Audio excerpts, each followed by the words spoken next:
The beauty of DU campus সহ যতগুলো page আছে সবগুলো পেজকে নিঃসন্দেহে নিঃশর্তে ব্যান করতে হবে। ঢাকা বিশ্ববিদ্যালয়ের শিক্ষার্থী সংসদ তারা তাদের নাম পরিবর্তন করে শুধুমাত্র শিক্ষার্থী সংসদ এই নামে তারা তাদের গ্রুপ জারি রেখেছে, যেটা বিটিআরসিতে নির্বাচন কমিশন বিশ্ববিদ্যালয় প্রশাসন চিঠি দিয়ে এগুলোকে বন্ধের আবেদন জানিয়েছেন।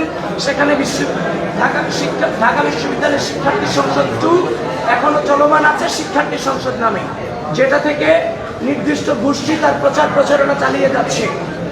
ঢাকা বিশ্ববিদ্যালয় প্রশাসন এবং নির্বাচন কমিশনকে বারবার বলছি, ডিইউ ইনসাইডার ঢাকা ইনসাইডার হয়েছে, ডিইউ আপডেট ঢাকা আপডেট হয়েছে, ঢাকা বিশ্ববিদ্যালয়ের শিক্ষার্থী সংসদ শুধু শিক্ষার্থী সংসদ হয়েছে।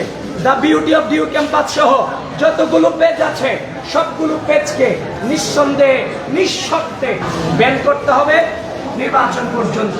নতুবা এগুলো দিয়ে আমরা ঘৃণা যে ছড়াচ্ছে এগুলো দিয়ে আমরা আশঙ্কা করছি লেভেল প্লেইং ফিল্ড এবং নির্বাচনের মাঠকে নষ্ট করার একটা সময় সম্ভাবনা আছে।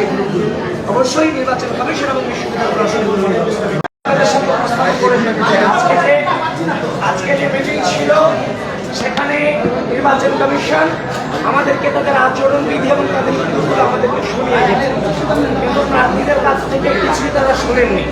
তবে দুটা জিনিসের বিষয়ে আমরা একটু আপনাদেরকে সচেতন করতে চাই আপনাদের মধ্য দিয়ে।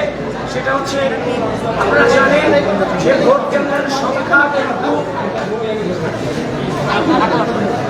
মাত্র 8টি ভোট কেন্দ্র। এই 8টি ভোট কেন্দ্র আপনারা জানেন যে আমাদের প্রায় 40,000 ভোটার।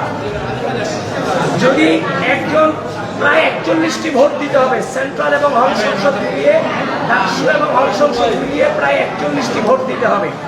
41টি ভোট দিতে গিয়ে প্রায় 7 থেকে 8 মিনিট সময় লাগবে। তো 1 ঘন্টায় একটা বুথে 40 থেকে 50 এরকম 40 থেকে 50টি ভোট সম্ভবত দেওয়া যেতে পারে। তো এভাবে যদি 20টি ভোট থাকে তাহলে 1100-1200 ভোট কাস্ট হওয়ার সম্ভাবনা আছে। সুতরাং বর্তমান যে প্রেক্ষাপট, এই প্রেক্ষাপটে এই 8টি ভোট কেন্দ্রের মধ্য দিয়ে কোনোভাবে 40,000 স্টুডেন্টের ভোট কাস্টিং কোনোভাবেই সম্ভব নয়।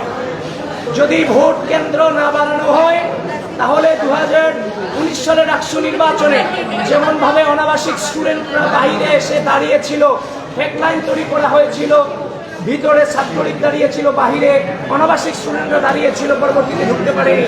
কিন্তু এবার রিয়েল লাইন হয়েও অনাবাসিক স্টুডেন্ট কিন্তু দেরিতে যারা আসবে তারা ভোট কেন্দ্র হয়তো বা নিজের ভোটটা প্রয়োগ করতে পারবে না। এই জন্য বিশ্ববিদ্যালয় প্রশাসন, নির্বাচন কমিশনকে আমি আহ্বান করছি,